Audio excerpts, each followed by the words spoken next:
The Brooklyn Bridge is one of the most iconic sights in New York City.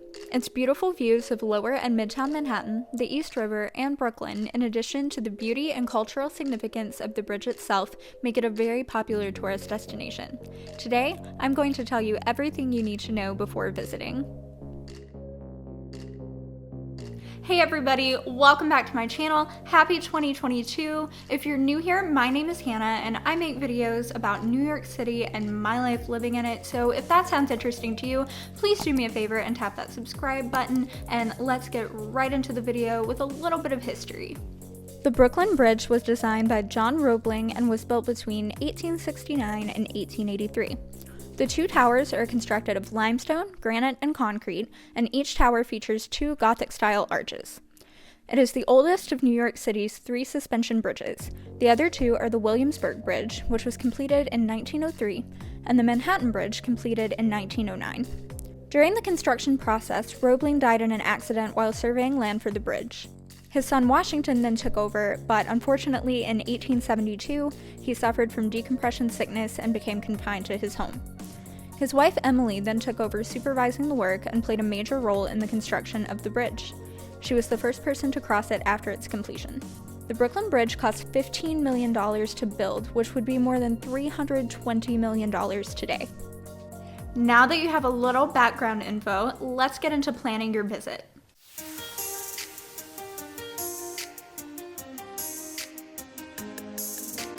The bridge is just over a mile, or 1,825 meters, long and will take 20 to 30 minutes to cross one way at a brisk pace, but you'll want to allow more time than that to stop and admire the views and architecture and take some photos.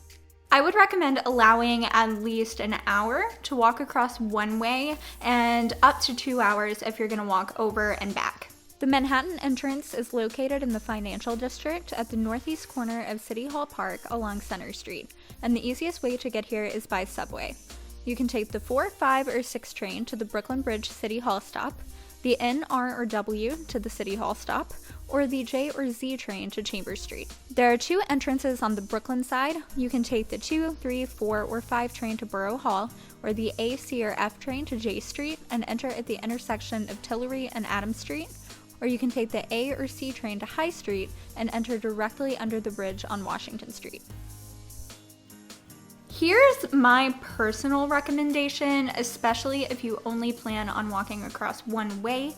Take the A or C train to High Street and spend the day exploring Brooklyn Bridge Park and Dumbo, and then walk back over the bridge facing Manhattan.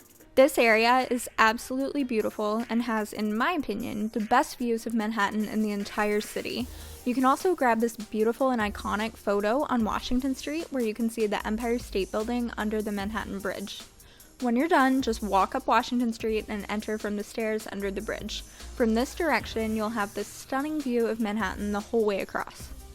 As for when the best time to visit is, you can't go wrong. It's always beautiful, so it's really up to you depending on the type of experience that you want to have. Sunset is of course beautiful, but it's also the most crowded time to visit. If crowds don't bother you, go for it. But if you're looking for a more relaxed experience, try going early in the morning or at nighttime, as there are usually less people around at those hours. I personally really love going at nighttime. The city lights are absolutely beautiful to see. No need to worry about safety, just use your common street smarts like you would anywhere else, and maybe keep your visit to before 11-ish or so. Here are some key things to look out for while you're walking across the bridge. When facing west, looking at downtown Manhattan, you get a great up-close view of the World Trade Center. Look south to see Governor's Island and the Statue of Liberty. If you look north, you'll see the Manhattan Bridge right beside you and Midtown Manhattan in the distance, where you can see the Empire State Building and the Edge Observation Deck at Hudson Yards.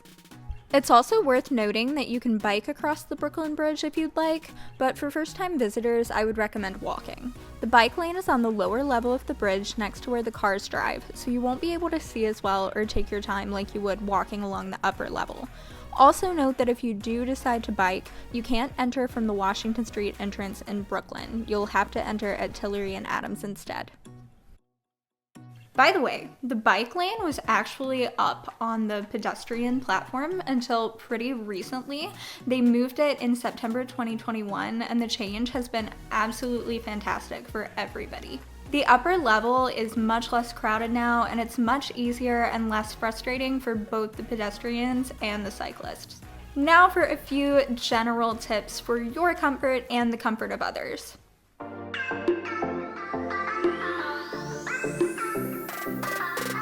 Make sure to bring water with you, especially on a really hot day.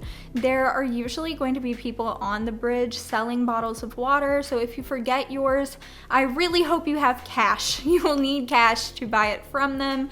I have been stranded on the bridge with no water and no cash, and it is really not a fun experience. Would not recommend. It also couldn't hurt to have some granola bars or something like that on hand in case you need a little snack. This probably goes without saying, but wear comfortable shoes. You're gonna be much happier and have a much more comfortable experience if your feet are not on fire the entire time. Don't put locks on the bridge. If you're not aware, it is a trend for people, especially couples, to put their initials or something on a lock and stick it on bridges. Don't do it. You could be fined up to $100 if you get caught. And it's just not great for the infrastructure of the bridge either. So be respectful, don't do that. If you want to take photos, and you absolutely should, move to the side first. Please remember that the bridge is not only a tourist attraction, it is a pedestrian bridge that people use to get to where they're going. If you're going to take a photo, don't just stop right where you are in the middle of foot traffic. Move off to the side first. You'll get a better photo and people won't be mad at you. While we're talking about photos, I would not recommend sitting or standing on the ledges of the bridge to do so. I see people doing this all the time, and it absolutely scares me to death every single time. If you fall, you will land in traffic. There is nothing there to catch you, nothing to protect you. Your photo is not worth risking that, and you're gonna get great photos just like standing where you're supposed to stand. So please don't do that. It's really scary. Thank you so much for watching this video. I really hope it helps you have the best experience possible when you visit the Brooklyn Bridge. If you enjoyed it, please do me a favor and hit the like button for me. It helps me to know what content you guys are enjoying and helps the YouTube algorithm to know to push my videos out to even more people. Subscribe if you haven't already for more videos like this. Watch more by clicking here or here, and I'll see you in the next one.